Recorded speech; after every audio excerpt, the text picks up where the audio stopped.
నానమ్మ, ఈరోజు నాకు అర్జునుడి గురించి చెప్పవా? అర్జునుడిని ధైర్యవంతుడు అంటావెందుకు?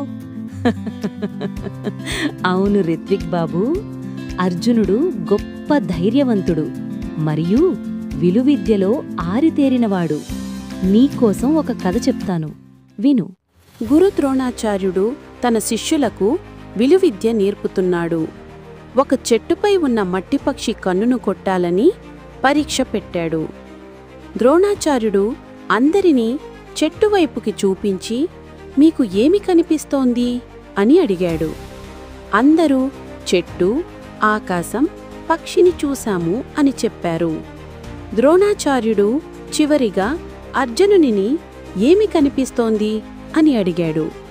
అర్జునుడు, గురువర్యా, నాకు ఆ పక్షి కన్ను తప్ప వేరే ఏమీ కనిపించడం లేదు అన్నాడు. అర్జునుడు కేవలం అతని లక్ష్యం మాత్రమే కనిపించింది. అతను గురిపెట్టి బాణాన్ని వదిలాడు.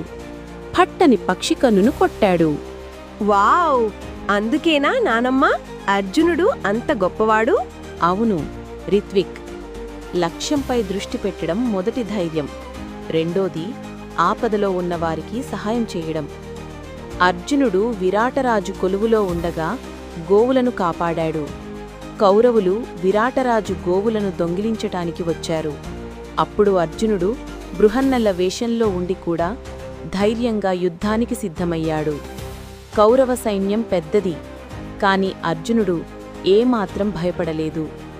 ఇది నా ధర్మం అనుకుని గాంధీవమును ఎక్కుపెట్టాడు. ఆ బాణం శబ్దానికే సైన్యం వణికిపోయింది. అర్జునుడి బాణాలు ఎవరికీ హాని చెయ్యలేదు, కాని కౌరవసేనలను వెనక్కి తగ్గించాయి. ధైర్యంగా పోరాడి దొంగిలించిన గోవులను తిరిగి తీసుకొచ్చాడు. ధైర్యమంటే బలంగా ఉండటం కాదు రిత్విక్, నువ్వు చదువుపై దృష్టి పెట్టడం, స్నేహితులకు సహాయం చేయడం, ఇవే నీ ధైర్యం. అవును నానమ్మా, నేను కూడా ధైర్యంగా నా లక్ష్యాలను చేరుకుంటాను.